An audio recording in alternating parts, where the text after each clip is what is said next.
Hello everyone and welcome to another episode of the NYH podcast, and today is a pretty special episode for me because there's somebody in this room here today with me that started my mental health journey for me and how to look after myself and how to go about it in the right and correct manner.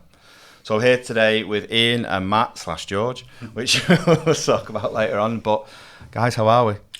Pretty good, yeah, not bad. Yeah, I'm good, thank you. Good. Yeah, thanks for having us. Oh no, thank you for coming down. Thank you for making it. It's not too far for you, this one, is it? It's only down the road. That's been pretty good. Yeah.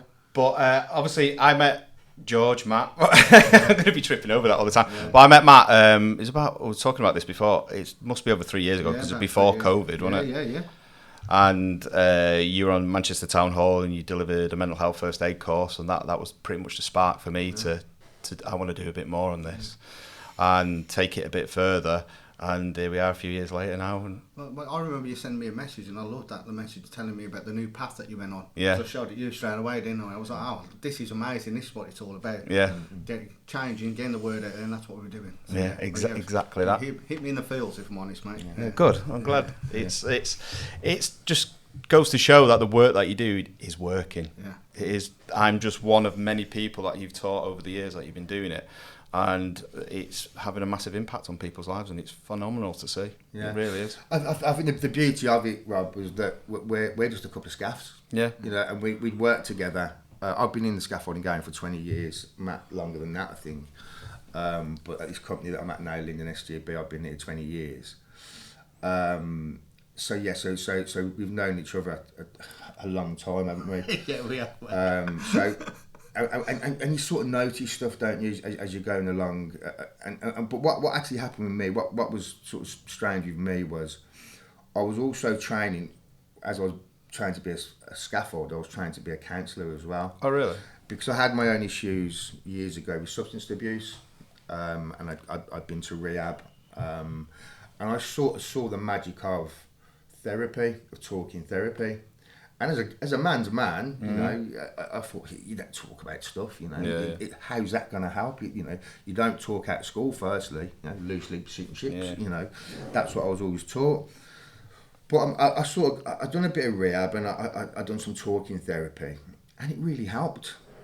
So the next thing for me really is what we found with scaffolding is you normally get a job through somebody you know, don't you? Yeah. You're a brickie, your dad's a brickie, scaffolder, your dad's scaffolder, something like that. So I became a scaffolder, but I always tried to do something on the side. So I was trying to be a counsellor on the side. So I was doing that, but I was also putting scaffolding up.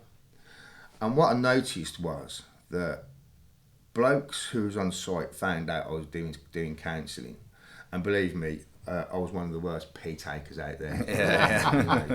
Really? Yeah. You never had the pleasure of it. We've known each other a long time. I was known to say the odd wrong thing. But what started to happen is guys would come up to me and sort of say, "You do that counselling stuff, don't you?" And I'd say, "Yeah, I do a bit of it." Oh, okay. I've got a friend who's going through this, and I've got a friend who's going through that. And I sort of say, "So what do you mean? What they're going through?" Well, they're arguing with the wife, or this has happened, or that's happened. And I'd find myself saying, "Well, have you asked them to try this, or have you asked them to try that?" And it was clear that it wasn't a friend that was going through the situation; it was them. Yeah. And what was scary for me really was these guys can't even say to me, "Look, I'm going through a bad time." But counselling for them was a scary word. So what I did is I went and trained as a mental health first aider, and that sort of, if you understand what I mean, it makes it a little bit more accessible. Yeah. And I saw the real benefits of it being a mental health first aid. And you compare mental health first aid to physical first aid, it's the same sort of thing really. You contain the problem and you get them to somebody who's more appropriate to deal with it. And then I trained to be an instructor. All the time. This is sort of 7-8 years ago. All the time, trying to push our company. Look, you know, there's EAPs out there. You know, we need to get on top of this. But obviously, it was for me really. Yeah. I didn't want to keep scaffolding. I wanted to be a counsellor for the firm. And then what started to happen is, I think the industry started to take notice of people's mental health. you know, the Farmer Stevenson report came out, didn't it? Where what the Farmer Stevenson report did is it put the onus on the company to say, if you've got guys that are going through mental health issues, it's your issue. You've got to look after them. You know, the government aren't going to take it on. So it started to gain some traction then. So I was sort of going around, sort of trying to train people. And Matt will tell you his own story himself. Matt was one of our biggest success stories, really. What happened was we created a bit of a network within the company where people started to notice if people weren't right. And somebody came to me one day and sort of said, George, George isn't right. Well, George has always been an angry kid anyway, you know, but he was... You wouldn't believe that with his look. With that angelic look.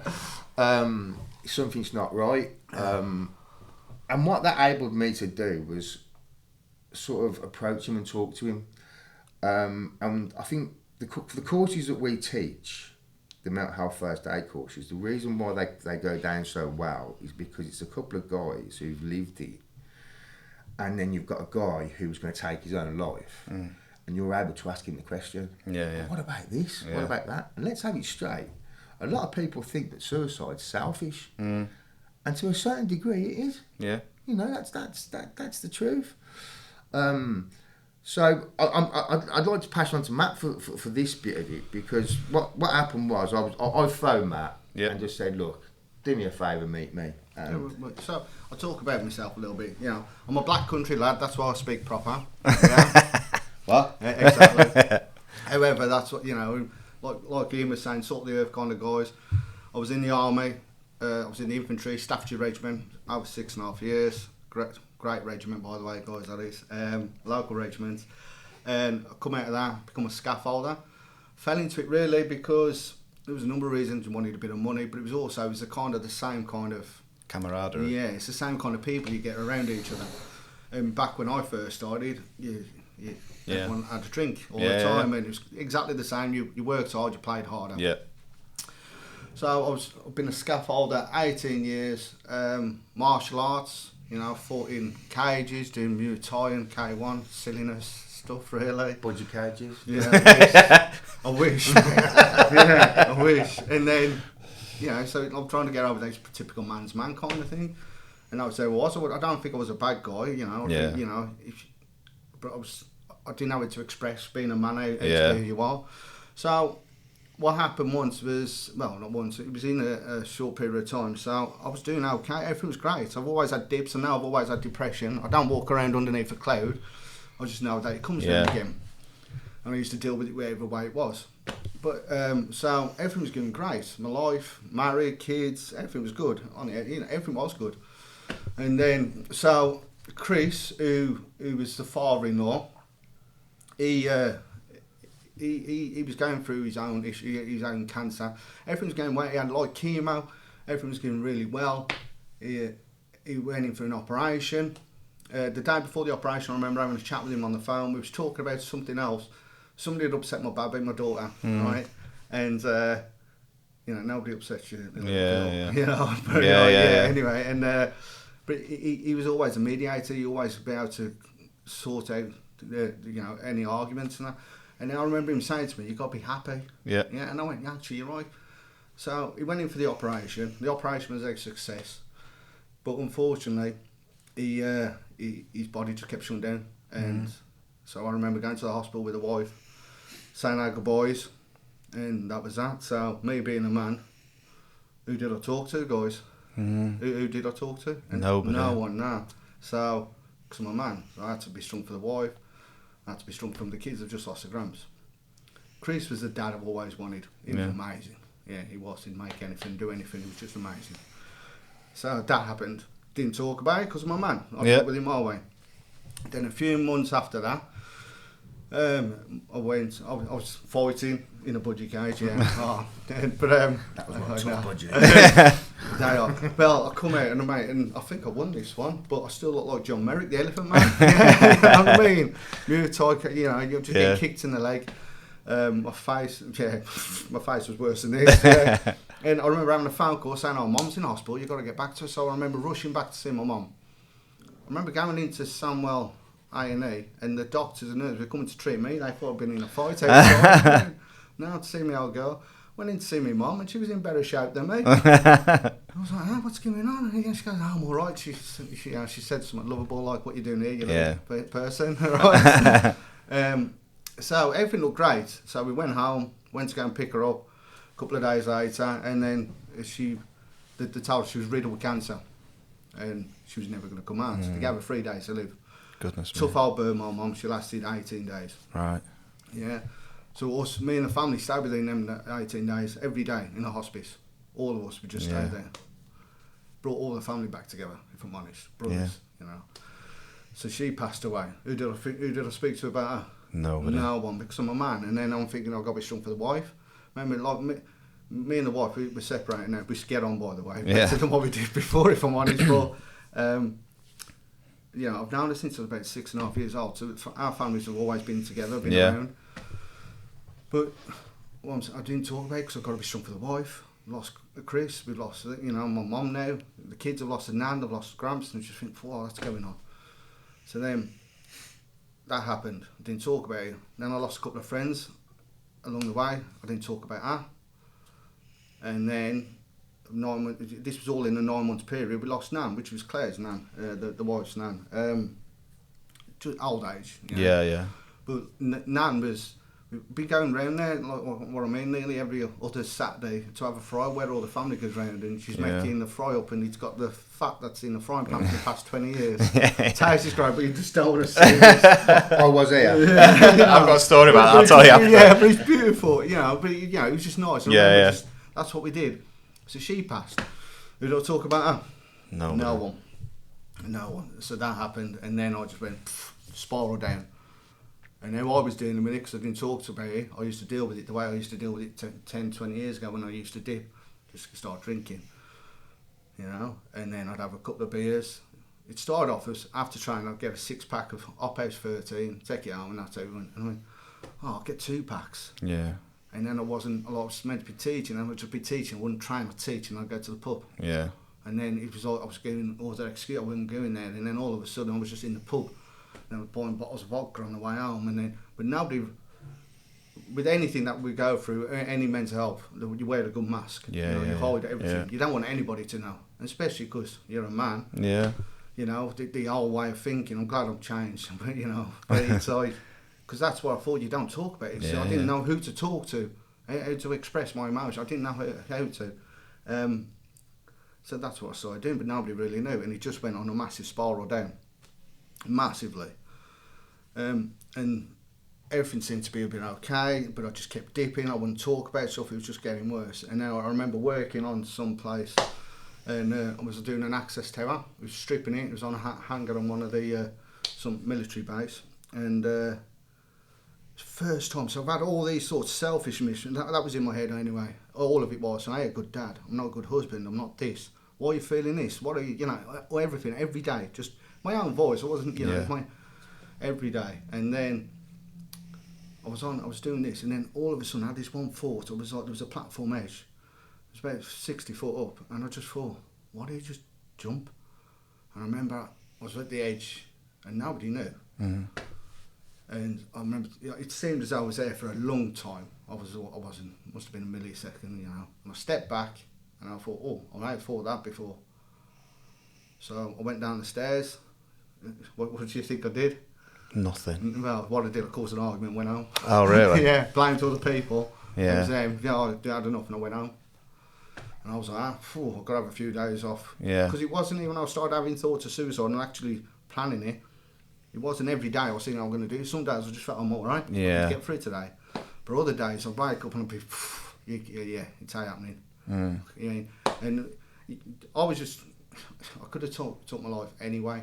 Yeah. That's what I was planning. I started actively planning it. And I was going, I can't go in. And like, I just lied to him. Lying, I used to say to the wife at the time, like, you know, I was no work today. Mm. It weren't, it's because I just couldn't face anything. The kids would go off, she'd go to work. And I just lie myself, man. I weren't going to sleep, I had nothing on, I was just lying there. Just having all these crappy things, man. Just lying there and not giving the monkeys. Just letting it consume you. Yeah, and it just got worse, man. And I remember I went into work one job and I had a real go at a supervisor. He had done something wrong. You know, his working place and was the public was everywhere, but I lost it with him. I mean, totally lost Yeah. it. He was gone, Bob. Yeah.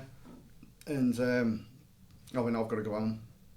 I went home, and I was like, you know, I was just getting my head, but it was getting worse. There was no, to get through to man, it was just getting worse now. I've just had enough of being here. I've just had enough. I didn't want to be here anymore. And I didn't want to be in the situation whilst I just didn't feel anything. I just wasn't happy. Not that I wasn't, look, I love my family, I love my kids, I love them all, you know, but I just wasn't happy in here. It was just gone. And I remember me and the wife at the time, we had a massive argument the next day, massive one. And I kind of half said what I was going through, and it wasn't her fault. She didn't. No most people don't know how to react to this. It was in an argument. We say things we don't mean. But that was when I went, right, I'm off. I know where I'm going. And so round by me, there's aqueducts. I know it's high enough to do what I was going to do. I've been up there myself, and then so I was fortunate where other people had said. So the way it was Ian Cave, the Duke, Grace. He's a great guy. Typical. If I asked you to describe a scaffolder, it'd be this. Yeah. Right. Right. And he'd push it on to Luke Caldecott at Lyndon SGB as well. That George ain't right, and he got you to ring. So I was walking to go in my life, and do you know something? When I was going to do it, it was the best.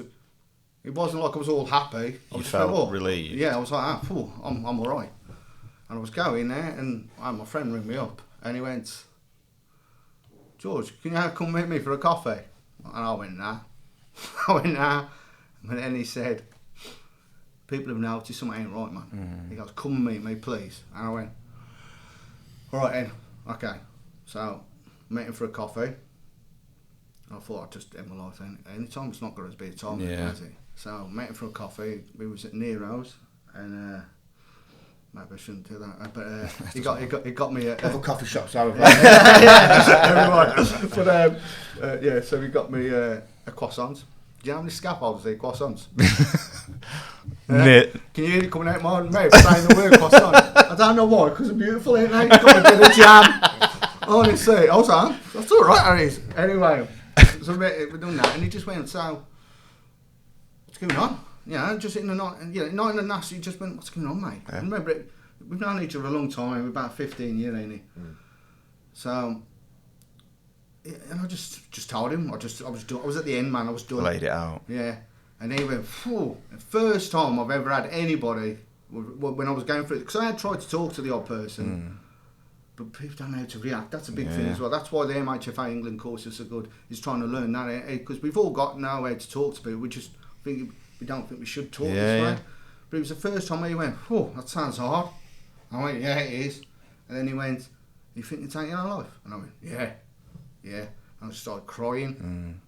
I remember being in Nero's, because I'm a tough man, looking at people in Nero's, and they wasn't, mate, they just thought, all you could see was people going, oh, something's up there. Yeah. There was no no's and no words, because people have got compassion and empathy. We just think they don't. Everybody has. And that was from the first steps to get me where I had to get myself better. Hard work for myself. Very hard work, mate. Yeah. From that, we stopped what I was doing, went on the sick. And this is another thing, like, you know, I went on the sick. I'm an advanced scaffolder by trade, like. And I went from that to being on sick pay. But I knew I was ill. I needed to get myself better. And I know what everything else is messed up and all that. I'm not saying that, I get that. But I needed to get better. And I wasn't going to get better there. I needed to get out of that situation and do this. It wasn't scaffolding. I just had enough of everything. My head was just done. So from that, we changed the role. I was very fortunate. They got me to see a counsellor. I won't say her last name, but her name's Penny. She's amazing. She's. I know I've done the hard work, but it was her who listened. Got me. You know what I mean? Talking to me. And I went there for a long time, started paying for myself, so I went back into work. I was working in the yard as 1 day a week, then twice a week, and 3 days. I started paying for the council myself. From that, I become a yard supervisor, weren't I? And I did the course. You did the course for mental health on that, so to be a mental health first aid, I did that. He asked me, what do you want to do? I wouldn't mind helping people. And then he said, okay. So then from that, I become a mental health instructor. And from there, I was doing it part-time when I bits and notes, and now this is my only job now. Yeah. He's this. Yeah. He's my boss. And he will say he's only my boss. Only when it matters. But yeah, but like it's understanding as well, that journey, it wasn't fixed there and then. It took a long time for me to get better. Yeah. And it was. Yeah. And like me seeing the counsellor, it took a long time. Yeah. Long time, man. You know? I think people think they get to go and see a counsellor, they'll do 6 sessions today and think, right, I've completed mental health. It's not. Mm. It is. First off, thank you for sharing that with us. And I've heard that story before, and it still gets you listening to that, and how people think that they have no other choice and they have to contain it all in and think that ultimately is the only way out of things, and you are living proof that it is not. It is not the only way out. And if you do reach out, and if you have got great teams around you and friends around you, you can get yourself back to where you want to be. And it just goes to show that no matter how deep or dark the situation is, it always gets better. Yeah. So it's like when I'm talking about with the counselling bit, you're totally right, but it's like, I remember I had to have a drink of water, else I would have cried. That's why I wanted to come in then, yeah. But so with the sessions, when I knew my turning point when we were saying to me, when he was talking to me, and I now understand why it's us, why I've gone through what I did, because I thought it was this going on, but it wasn't. But the way I reacted to this going on is because when my childhood was pretty crap. It was for all of us. So my counsellor just went to me one question, and it seems, because that's what it is, you go and you think they're going to give you the answer. No, that you find the answers. Yeah. But they'll just ask you some difficult questions sometimes. Yeah. And that's where you go, phew. So she went to me, she goes, who did you go to when you hurt yourself? No, she goes, who do your kids go to when they hurt themselves? I went, what do you mean? It's a simple question. And she asked me again, so no, who do the kids go to when, and I went, no, yeah, and then she went, who did you go to when you hurt yourself as a kid? And I went, I don't know what you mean. And she goes, then she went, who did you go to? I went, I don't know what you mean. She goes, who do your kids go to? And I went, mother, come to the dad. Or the mum, you know what I mean? That's what they do. And she went, so who did you go to? And I went, no one. I just boom, cried. And then I did it again there. So take time, mate. No, take time. And then that was me going, light bulb. Okay. Yeah. Okay, I'll get it now. So I'm me, pretend to be this male, this big or whatever, you know, and all the time I'm just a scared boy doing everything. I'm scared of heights when I first started scaffolding, doing houses. Yeah. But in me, because I don't like people knowing I'm scared, I go, you can do it. I go, yeah, okay. And I just go and do it. Yeah, and that's all it is. Martial arts, I was doing it at 7 because I was scared. So I started doing martial arts. And people thought you was good at it. I was all right at it, but it's only because I was always scared. Yeah. You know, so I'm just trying to be the big man, but it's just what it is. And I don't think that's what it is for everybody. That's from my story. Yeah. And that was a massive turning point for me to realise the way I reacted here is because of everything there, and I didn't know how to react. Yeah. You know? And it's because of past traumas, and that's what it was. And that's really my story. Really. And that's so important, or it shows how important it is to go and see these counsellors. People go, yeah, but I don't like it. I'm like, you're not going to like it. It ain't going to be easy. It starts off very, very hard, and you are going to dig stuff up, and you think, I don't want to talk about that, and that's exactly why you need to go, because you need to get it out. Yeah. I relate it very much to being in, you're in roadworks, and you're sitting there, you're going to work, and you're sitting in these roadworks for months and then thinking, this is really getting on my tits. It's really demanding. And all of a sudden, you're getting to work 10 minutes earlier, and you think, that's what that was all about. Yeah. So the hard work you're going through at the time, you think, I don't understand what this is about. You drag up your past, you're doing it, and then there's a great saying in counselling that nothing's changed, but everything's different. Yeah. Do you know what I mean? Where you don't think, I don't see where this has changed, but it's all different. But talking therapy is the way forward. Yeah. You know, unless you actually, because you push it all down and it stays there. And what tends to happen is it will come, like you said earlier, with the piece of pizza. Yeah. Bang, it will just go. And before you know it, your life's detonated because you haven't dealt with what needs to be dealt with. And I think our main drive, if anything, if we want to get anything over, is ask that question. Yeah. You know, when I asked him that question, are you thinking of taking your own life? Believe me, I was terrified. Yeah. And I had some experience, you know. I trained to sort of, you know, I was doing my masters, but hearing somebody say, yeah, I'm thinking of taking my own life, you're like, whoa, what do I do now? And what we do with the courses that we do, and I'm not trying to punt them, is we train people how to deal with that. Yeah. How to actually go, right, okay, you've taught me this now, this is how we're going to deal with it, because it can be very dangerous. Yeah. You asking somebody that question and they said, yeah, I am going to do that, Yeah. and you don't know how to deal with it. You can re-traumatise someone or leave them in a situation where they're like, right, well, I don't know what to do now. So it's a very delicate situation that we're dealing with here. That I mean, you look at the suicide rate, what's happening now. It's a silent killer. It is, and it's getting worse. It's coming. It's the biggest killer in our industry. Yeah. We was talking on the way up just now, and I'm sure that if we're not mistaken, there's more deaths through suicide now than there are through falls from height. There are. Yeah. I think. I mean, as an industry, every day. As an industry, we sort of have around 45, 55 deaths a year due to accidents on site or within the workplace on construction sites.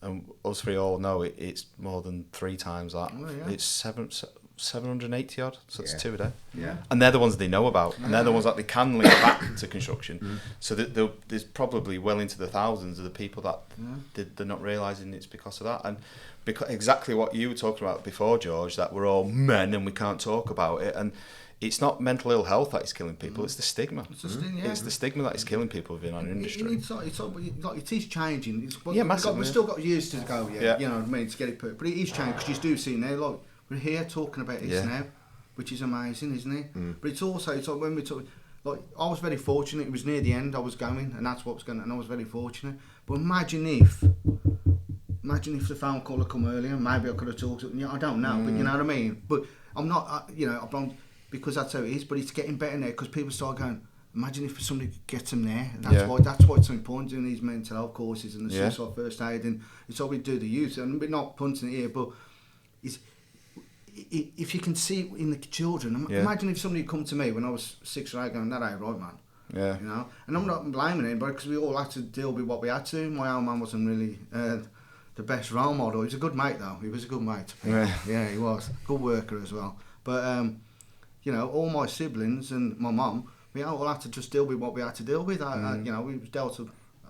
It's probably because it's learned behaviour. What he got when he was young. But there is this. I know this is what happened to him. Yeah. And I know what happened. And I'm not saying it's great, but you go, it explains a lot. Yeah. And it gave you a better understanding. It's like everything that I've done, all the destruction that I've done. It's not an excuse, but I can explain why I am who I am, and I know why a lot of my family who we are as well. Can I ask you, because you say that because George trained you, didn't he? Yeah, did you? Manchester Town Hall. How did you get to hear about that? What I'm trying to work out is what that journey was for that to get to you. So for me, we were talking before that. I'd obviously couldn't handle that piece of pizza that Sebastian wouldn't eat, and I went to work. Paul, my boss, we were chatting before, and he said that, why don't you go and do your knee bosh? And I was like, no. And sorry, I went, yeah, all right, I'll go and do it if you want. And he hair treated me. He's like, I don't want you to do something for me. I want you to do it for you. I want you to do something for you that you're happy to do, so you can come back to work and be part of the team again. And I was like, all right. And I thought about it. I said, well, can I do a bit more on the mental health side of things? Because the lad sort of resonated to me anyway. Now looking back, I was doing everything I needed to do for myself. I was doing for the lads. Yeah. And I wasn't curing any of the problems. They come and talk to me. I've drank too much. I've smoked too much. I've gambled too much. Whatever the problem was, and I never gave them the answers really. But I just gave them that space to talk. And I said, can I do that? And he's like, yeah, all right. And he went away. And he rang me up. He says, right, I've got you on the Manchester Town Hall to do this, because where I used to work, they've got a big relationship with Lend-Lease. And that's where I got on the course that way. And it all came funded through the Lighthouse, who I now do a lot of work for. So they paid for my training. And then they paid to do, because I've done instructor courses, the 1-day course, and sent me about 7 or 8 different courses, constantly sending me on courses. But that's for me, that's where it came across for me, all to do with a crossover between Lighthouse, Lend-Lease, and the company I work for. Yeah, we hear really good things about Lighthouse, because I remember, I was sort of getting into this stuff sort of 5, 6, 7 years ago, and Lighthouse were sort of coming about then, and they've got a really good name, haven't they? And I just want to use this time, if possible, just to say a big thank you to a guy called John Cook. Okay. Because he's the regional manager up at Manchester. And the first course I ever delivered was in Manchester. And this is when, because what we've got to think about is, when you let 8 guys come off and go and do a course for 2 days, that's wages. Yeah, it's big money. And look, it's pounds, shillings and pence, isn't it? Yeah. We're all in to make money. And he allowed that. And that then, because the course was good, it gained traction. So he actually took that first course, and a big shout out to all of our senior management really, who have all gone, yeah, okay, we'll do that, because it comes out of their budget. Yeah. And as much as it's all romantic and lovely, it's fluffy for us to talk about, it comes out of somebody's budget, doesn't it? Yeah, of course it does, yeah. And so yeah, a big thank you to our guys. You know, even we've got a new guy come on, Stuart Robinson, who's not so new now, but he's threw his full weight behind it. Mark Collinson, who's our boss. They've been really, really good to us and really, really helped us. They've let us come down here today. Yeah. You know, somebody's got to pay our wages. Yeah. You know what I mean? So they've let us come down and do this, and they give us whatever we need. And sort of speaking to you earlier, it's Mental Health Day, isn't it? On Monday, World Mental Health Day. And Stuart actually got in touch with me himself and said, look, we need to be doing something for the guys. And it's nice to actually have a company and people in a company who actually care about the blokes. And it's not a PR exercise, it's not a box ticking exercise. And it constantly amazes us. We're thinking, this is really good. Yeah. Do you know what I mean? So it's great for us, and having this chance to have a platform to be able to say thank you to them guys, really. Absolutely. And people like yourself who spend time to do it, because for me it was really frustrating. For years I was trying to get it out there. Yeah. And now it's coming about, and I'm just like sitting back going, wow, brilliant. All the hard work's paying off. This guy here, you know, he took it from there to there. Yeah. Because I was having to do a job, sort of doing my AP job and doing that sort of stuff, just so we could pay the bills. Pay the bills and have this stuff going by side. But they allowed me to bring Matt in. He trained, brought you great feedback, and it's all gone from strength to strength. Yeah. You know, we won the NASCAR award in 2021. Loads of good stuff happening. Yeah. And you know, we've gained a real, what I would like to call a real good name. Purely because, you know what, we tell the truth. Yeah. And we come on and we don't teach from a textbook. Yeah. It's not death by PowerPoint. Yeah. And we just say, well, what do you think? Yeah. And most people come out of it, and you know, it's like, after 2 days, you're like, I've had enough of this now. Yeah. But after 2 days of this course, people say, yeah, but what about this? Yeah. What about that? Yeah. And then what was great, when we'd be doing the adult course, they brought the youth course in.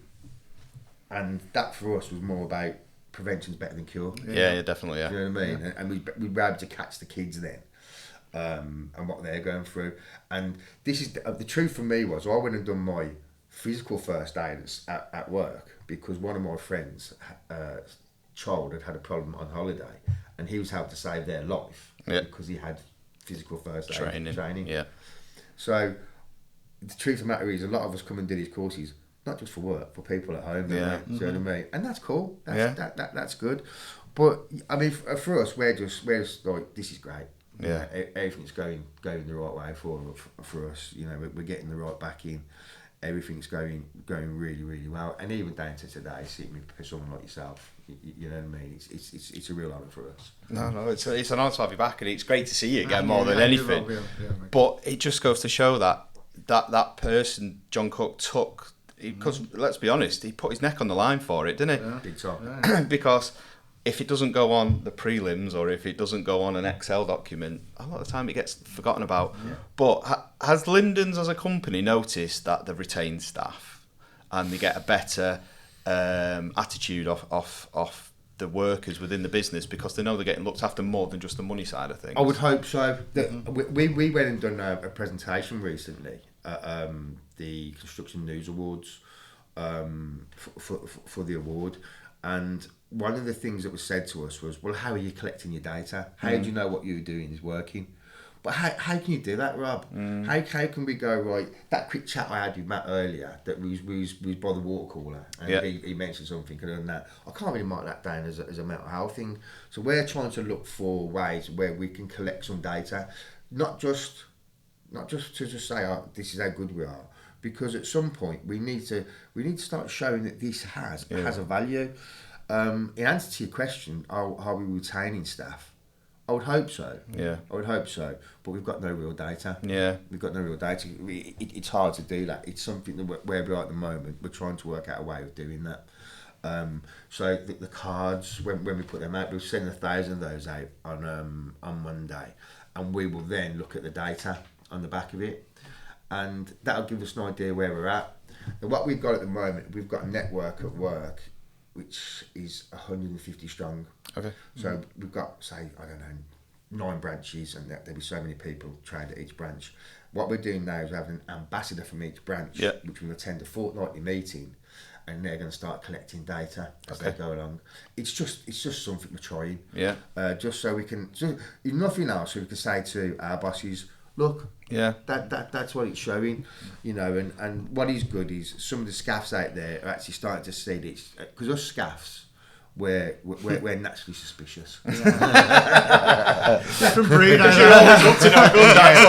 That's because we're normally naughty, But so they're starting to see that it's not just a box ticking exercise. We actually care. We do a helpline, 24-hour helpline. Is it used massively? No.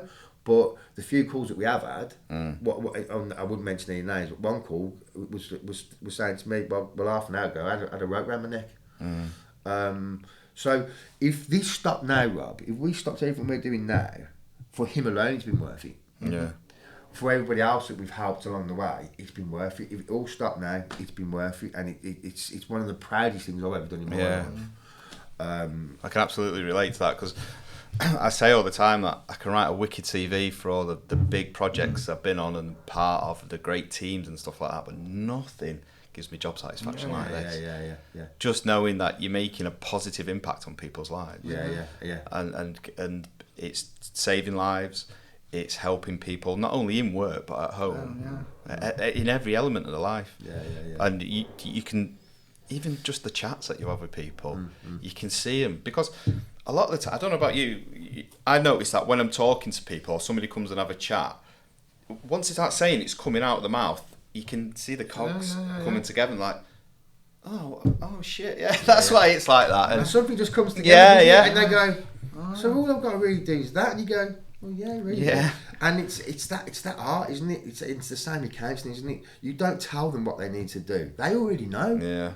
You just got to sort of just push it one side. And they go, I know what to do all the time, and they've got it.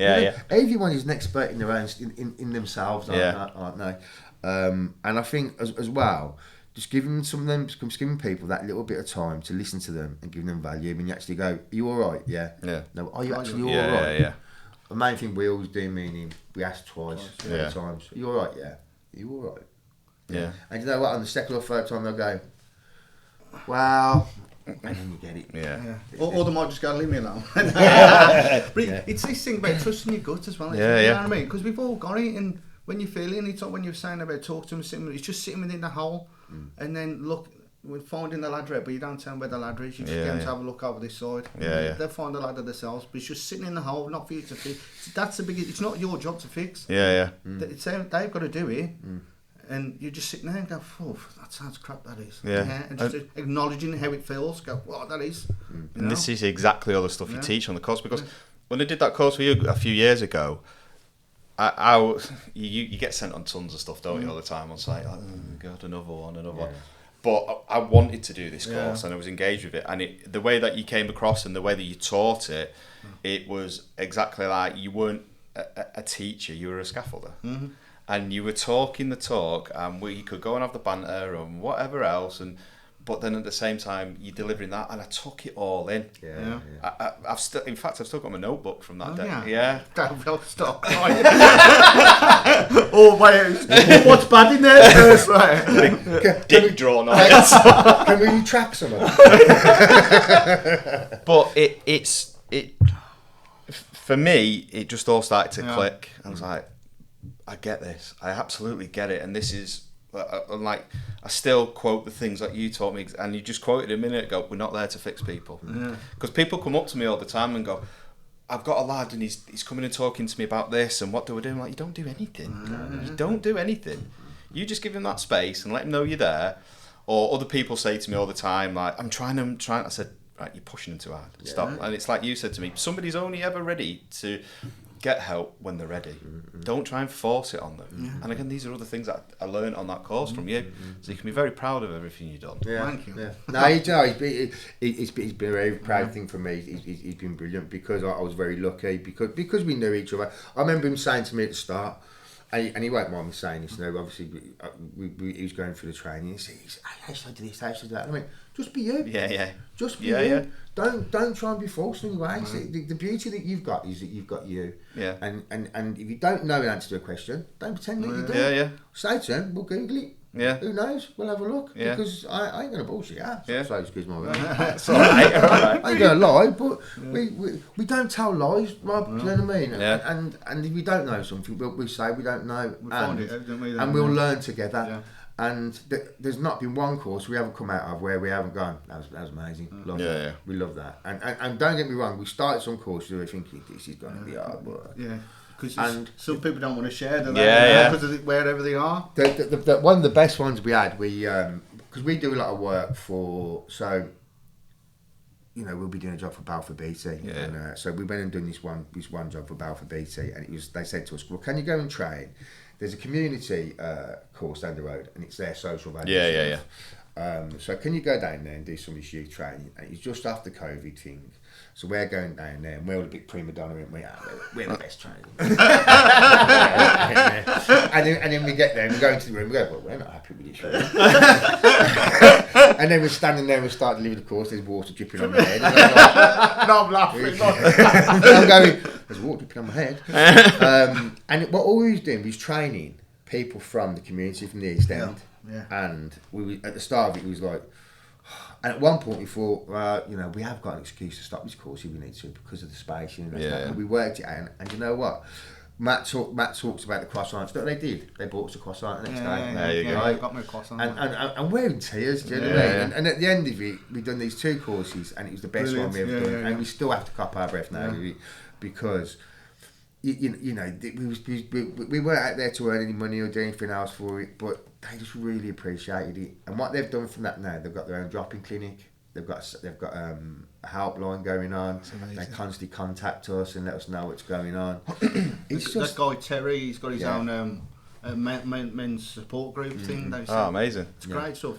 Yeah. So loads of stuff's come from it. We've just been really, really lucky. Yeah. We've rode a bit of a wave really, and it's been a really good one. And we've enjoyed it. Because I know we said about B there, but Lend-Lease's been great as well. I mean, now, you're finding now that the tier 1 contractors especially are really on board with it because they can see it's a massive positive. Not only does it look good on your KPIs and all that sort of stuff, but it does have it's a positive effect, and it's nice to be in the environment of working on those sites. So I now go around as part of the stuff that I do with the Lighthouse. I go around to sites giving talks about what I went through and what help is out there and the likes of the Lighthouse and how they can help individuals.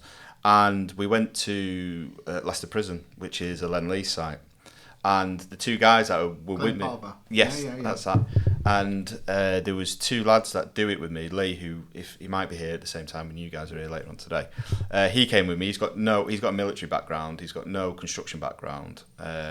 And another guy called Andy who did it with us. And Andy just done small domestic stuff, whereas I'm obviously from the tier 1 background.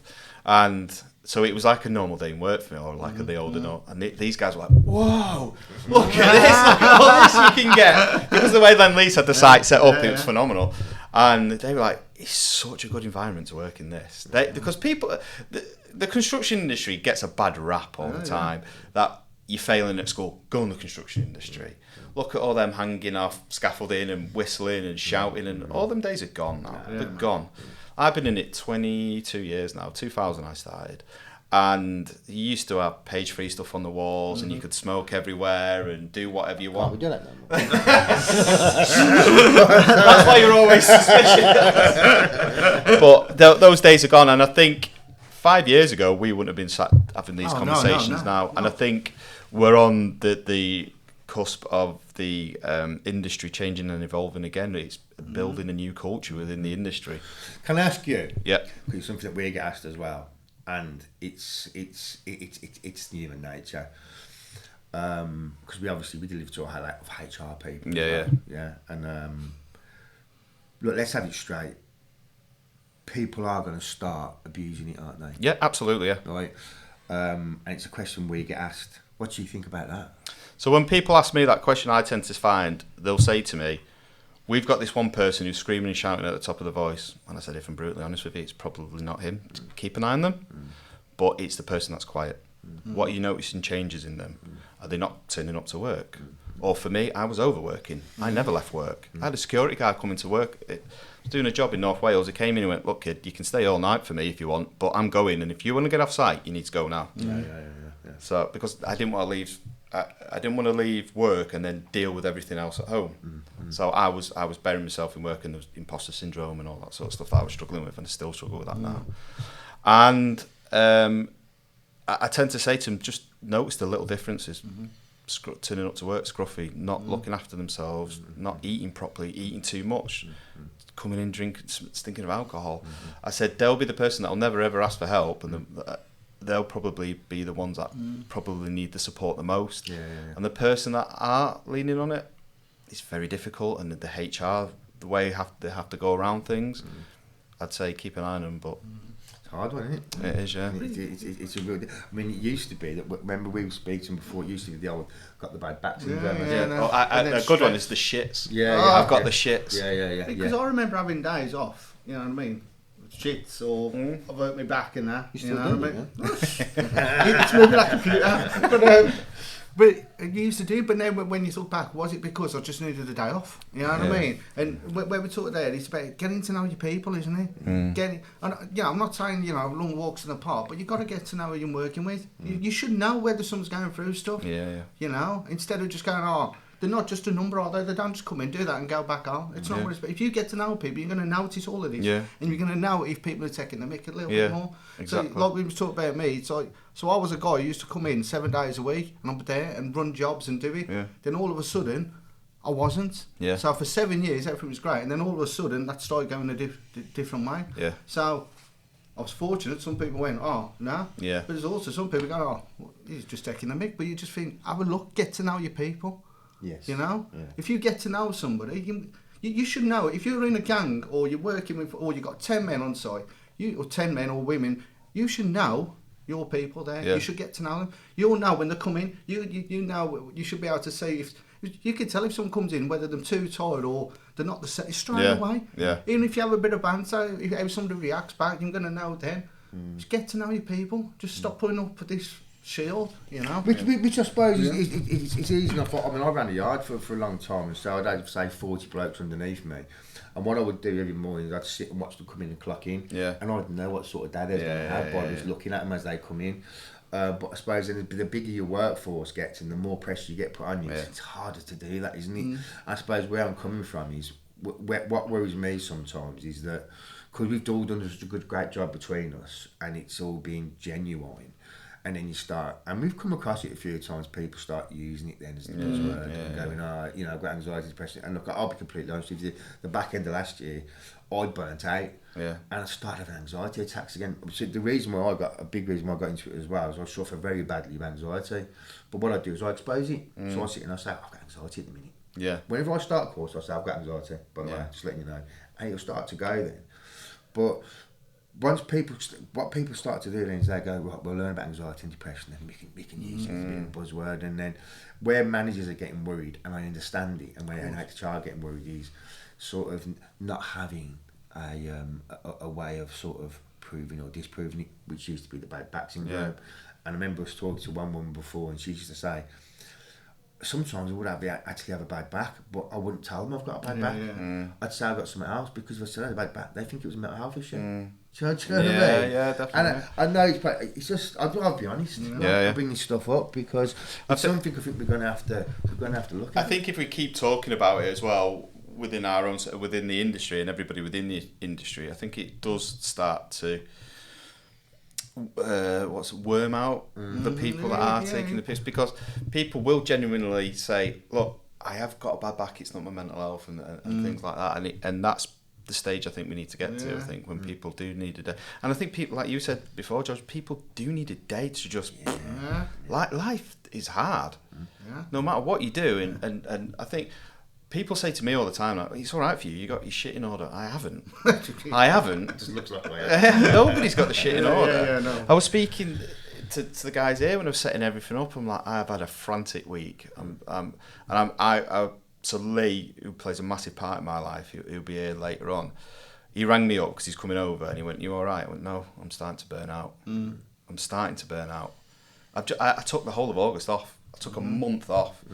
But in that time, I've come back, and my mum died, and I've had a lot going on at home, and money worries, as we all have, and everything like that. And everything's getting so busy now with the work that I do with the podcast and the talks on site, and I'm like, I need a time out. I need to stop. I could burst into tears now because the emotion that I built, that comes up, and it's amazing to be in one position. It's amazing to be in that position where I am that busy. I'm here, there, and everywhere. But then at the same time, I need to practice what I preach, dial it back a bit, give myself that time to rest, recover, then come back. Because if you don't look after yourself, you can't be there present for other people that need you. Yeah. It's that old adage, you pick up your own mask on. Exactly that. Yeah. So what do you do? So for me, I try not to get too involved with social media, with my work, with laptop. I try and just totally switch off. And when I was at my lowest point and when I wasn't dealing with everything, I never ever wanted to allow myself to switch off because I was petrified I'd forget something. And I'm like, I don't want to do that because I'm going to forget this and that. So yesterday, I had a day at the rugby yesterday.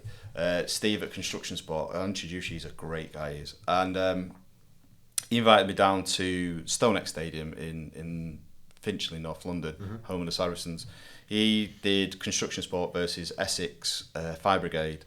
And I spent the day there, took a couple of people with me that went there, and we had a meal and watched the game and a chat and everything like that.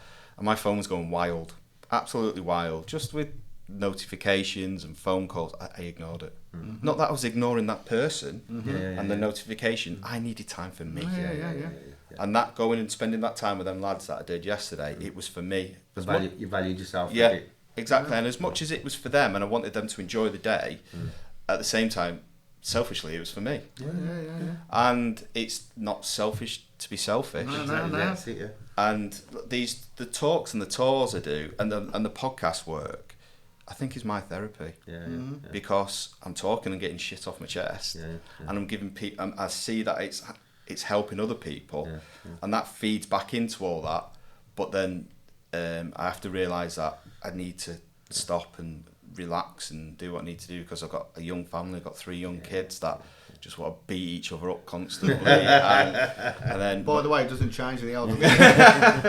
And my wife Louise is. If it wasn't for Louise, so I never got suicidal. I went down that. I just turned into a miserable, horrible bastard. And I'd come home and take it out on Lou, not physically but verbally. I'd just give her diarrhea every single night, and she put up with it for so long until that weekend away. And she allows me to be me. Because she supports me constantly.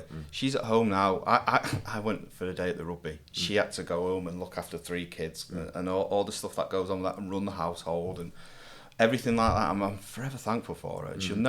She knows, and I'm always telling her I am very thankful for it. But it can be very difficult when you don't have a supporting spouse or friend or whatever it is in your life.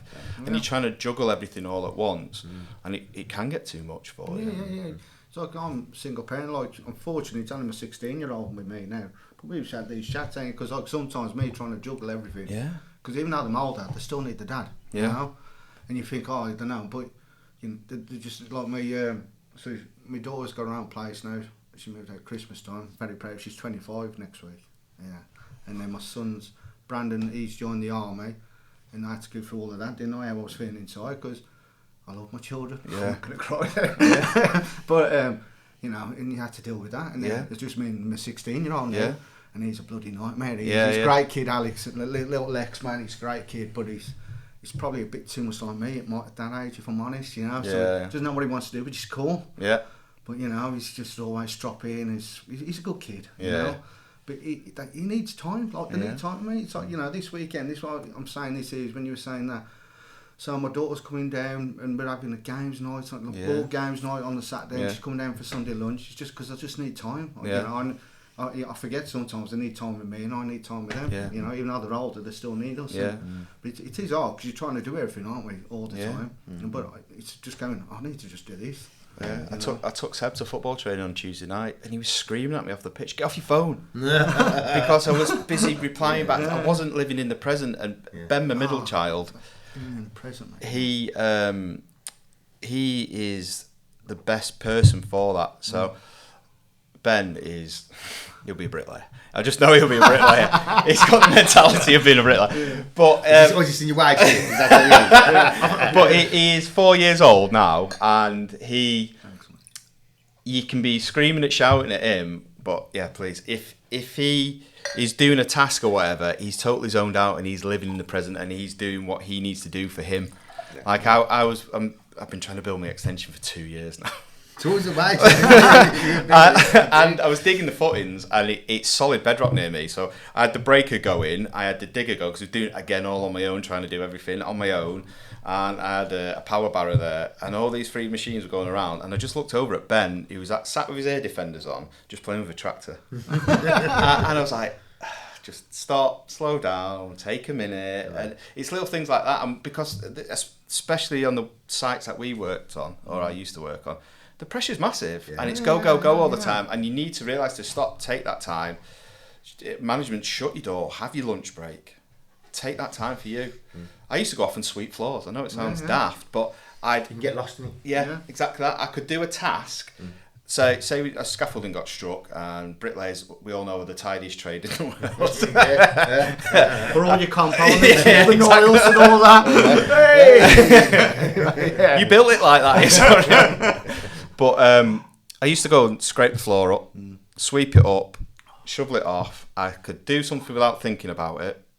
I could see that I've achieved something, and it gave my mind a rest, because your mind's still a muscle at the end of the day. Switch off, and if you're on the go all the time, if you go to the gym and do bicep curls constantly, your biceps are going to be knackered. And if you don't stop and let your brain switch off, then it's going to burn out. And that's exactly what happened to me, and not looking after myself properly. Whereas now I am conscious of it. I've started that yesterday when we went to this do. If we hadn't gone to that do, I wouldn't have ate yesterday, because I don't want to eat. And it's now little things like that. And going back to the course that you did, it's noticing these signs, those little things. I'm more aware of when I'm not going right, instead of ignoring it and just trying to grind through. Where do you think we are, right? I mean, I suppose us all three sitting there as management, essentially. Where I get concerned is, what about the guys who haven't necessarily got a voice? Do you know where I'm coming from? Yeah. Which is, we've got good managers probably who look at what's going on. I was fortunate enough. But what about the one-man bands that don't have a HR department to look at? Or the guys who are agency, all that sort of stuff. And what concerns me is, are we letting them slip underneath the radar, essentially? We're lucky enough to have people around us who work for a good firm. What if you don't work for a good firm? This is it, and this is so important. Like the talks that no doubt you guys do, but I do go out on site, and it's getting those people together. And a lot of the social media stuff that I do now, a lot of the followers that I have are one-man band joinery joinery outfits, or bricklayers, or plasterers, or whoever they are. They can't take that time to go on a course. And that's it, because of the commercial element of it. And don't get me wrong, I know, like NASC, that I think they put 30 grand aside, and they said, right, for everyone we train, we'll put £125 in for each person that you do. But then they've still got to have that person off work for the day. Yeah. I mean, what we did in the end, we said we do it on a Saturday, so we try and work around it. But there needs to be a lot more money put into it, I think, where they can go, and it's all about money, isn't it? But we get more money, we can go, right, we're going to let you have a couple of guys go off, we're going to pay the wages, and we're going to pay for the course as well. It's rather than it just be it's a bit of a risk, but risk is sound like lip service. We need to make sure that you give me one hand, you say, look, there's 30 grand. Yeah.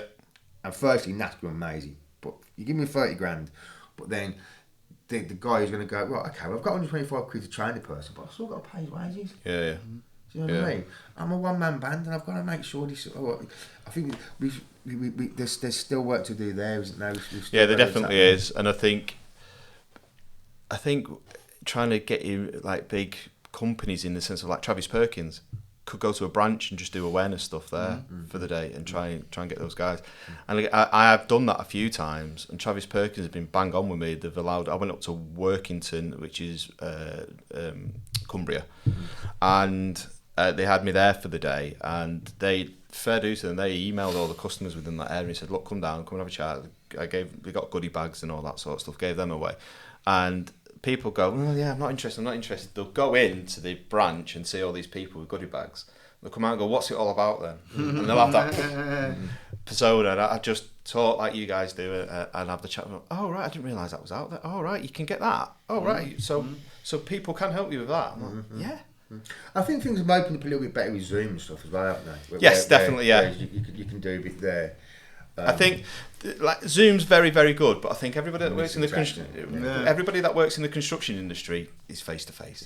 We're face to face people. I used to get told off all the time. You need to send it an email. Yeah, but I spoke to him about it, and I get. That sounds familiar, man. That's him telling me. I always say, get it on email. Yeah, and I 100% get you need to get it on email, and I tell people to do that all the time, but. It's that relationship. It's the interaction, isn't it? It's looking in somebody's eyes and actually going, I can trust this person, I can talk to them about it. I just think that we're doing such good work that but there's something underneath that we've still got a lot of work to do. And I don't get me wrong, I'm happy to sit there and think, well, how am I going to get around this? How am I going to do this? It's exciting for me. I'll get there somehow. Do you know what I mean? And hopefully, especially with doing stuff like this with yourself and the Lighthouse, with what we've got to offer as well. You know, we've essentially got a mental health department now. Yeah. So pull on us. Yeah. You know, we deliver training for nothing. Yeah. You know what I mean? We'll come out and do anything for nothing. Yeah. We don't want nothing for it. So just pull on us. Yeah. You know, we'll go out and do it. This is George full time and me most of my time as well. But it'd be just nice to bring us all together a little bit. Really. I'll come out and we'll do some work together. I'm definitely. I want to say a shout out to Len Lee, so like Anna Evans and because like she's a Perry Bar residential scheme. Jim Martin got me in there for Mondays, but what it is so we delivered a course for Wilmot Dixon. It was Kevin Dillerman, and from there that's where we got in, started doing mental health support within there. And like Anna Evans bring me in there and we deliver courses, gets me to talk to people, do chats and everything on the side. And Paul Hayes, who's for Len Lease, is a health and safety, and he does all the mental health training there. And we co-deliver now. We co-delivered together, and we're going to deliver courses. We've been to one at Glen Parva, met Steve Boyd and Steve Flannel, and which is really great. I went and spoke at the mental health conference that they had on the stage, and Steve Boyd brought that up about he was talking about that bit where people get missed. He goes, because they've got this lovely bubble, and he goes, people miss it. We've got to look at that. Steve is a very, very good. I've worked with Steve for a long time. A lot of the sites that I was on when I worked at the old place, they were under Steve, and he was. And then when I went to that job, I didn't know Steve was on that job, and they said you'll meet Steve at this, because I had all the stuff that I take on site, and I went up in the lift because the welfare there is humongous, and. You'll see Steve at the top, and then the door opened. He went, "All right, Rob." I was like, "Oh, all right, Steve." And do you know what? If I'm honest with you, my ass fell out a bit there, because I'd been on jobs where working on sites that they knew, and obviously he knew me and I knew him, and he knows who I used to work for because they're really close friends. And then the imposter syndrome kicked in. I shouldn't be doing this. I shouldn't be doing this. People have had it far worse than me, and all that sort of stuff kicked in. And luckily, I had Lee with me on that tour. In fact, you know what it was? I pushed through and got it done, and once I got going, I was fine with it all. And we sat having dinner, because the canteen's mega there. We sat having something to eat, and Lee went, what was up with you? You're not you. And it's having those people around you to pull it out. And Lee's unbelievable at pulling information out of me. Like, we did the North East tour a couple of weeks ago, because my mum and dad live up there. Well, now just my dad, but live up in the North East. And we sat around the dinner table and again eating, and he's like, "What do you want to do? I'm doing this. I'm doing this." And I'm like, "Yeah, I know that, but what do you want to do? What do you want for you?" And it's having people like that around you to bring it out of you, get the best out of you. Because ultimately now, because I do look after myself, don't get me wrong, I'm not perfect. I let it slip all the time. Nobody is perfect. But the boring of you was, wasn't it? Yeah. And it's now at a point where I'm so much more better in work. Whether I'm doing the bricklaying side of things or whether I'm doing this side of things, I'm more efficient. I finished a job that I was on a couple of weeks ago, and it was like a real crappy part of patching in and around. I was like, I hate this. But because I was in a good mindset, I did it. And I got it done. And then I was like, oh, I've done it now. Whereas before, I'm fuck this, and throw my tools everywhere. I don't want to do this, and stormed off and gone home and it would have got done. And then I would have been sat home thinking, I need to get that job done. Whereas now, it was a pain in the backside. But I had the clarity to look and think, right, okay, let's just get this done and get it over with, and we can scream and shout as much as we want as we're doing it. And it was done. It's bad breathing. Just breathing, just going through it. I think one of our biggest drives at the moment, what we're looking to do and try and pull together, is suicide. Really, we just got trained in the SFA, the Suicide First Aid Training, which is a 1-day training course. And I think we're getting observed on Wednesday, and then we're going to roll it out then, the Suicide First Aid, because it's my baby at the moment. I'm just reading loads about it, looking at it, but it's getting big. And I think it's something we need to really get stuck into, the suicide. Just going back to what you said earlier on about when George first said to you that question, you're like, you're crapping your pants. Now, if have you got any like a golden nugget of information or something, that a technique that you use, that when you're sat talking to somebody and they've asked that question and they come back with a response, how would you, obviously everything's individual, but have you got like a go-to thing that you use or a way that you handle the situation? Do you know what? I'm just honest. Yeah. You hit the nail on the head straight away. Everything's unique. The worst thing to say is I understand what you're going through, because you don't. What I actually said to George was, that sounds hard. And it's empathy. Yeah. It's just empathy. It's just going, that sounds really, really hard. And the trouble with it is, if it's MHFA and you talk to somebody about them, they might be having some situations mentally, then that's fine. But when there's the suicide involved, all bets are off, because you can't leave that person to go away because it's you're in a funny situation. So you've just got to go, look, you just got to understand where I am here. I can't walk away from you. Who do you trust that we can talk to? There's got to be somebody in your life we can talk to, that we can get involved and start to build a network. And there will be someone, and you maybe work out a script between you where you just go to that person and say, look, he's thinking to take his own life. You go there and you say, look, he's not in a great place. The fact that he spoke about it means we've caught it in time. But you need to get your GP involved. You need to go just do that sort of stuff. But really, it is a unique situation. But just be honest. That's it. Get everybody else involved as well, and you've got to do that. You've got to, because it's too big for you. As long as they're happy with you, you don't go behind their backs. You don't, anything you do, you tell them you're going to do it, or you ask them, how do I get around this? Be aware I can't walk away from this. You tell me how you tell me how I deal with this, and they'll give you the answers. Thank you. Well, gentlemen, I could talk to you all day. All day. It's been fabulous meeting back up with you guys, and thank you for taking the time to come on the course, on the podcast. But no, thank you to everybody for watching this.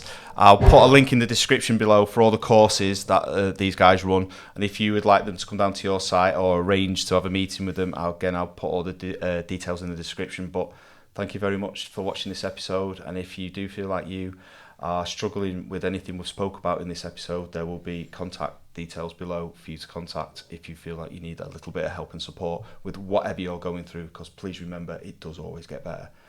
But other than that, thank you very much. I will see you on the next one. Thanks for having us, Rob. Thanks, mate. No problem. Well done. I enjoyed that. Good. That's exactly what it's all about. It's just about getting people to come together and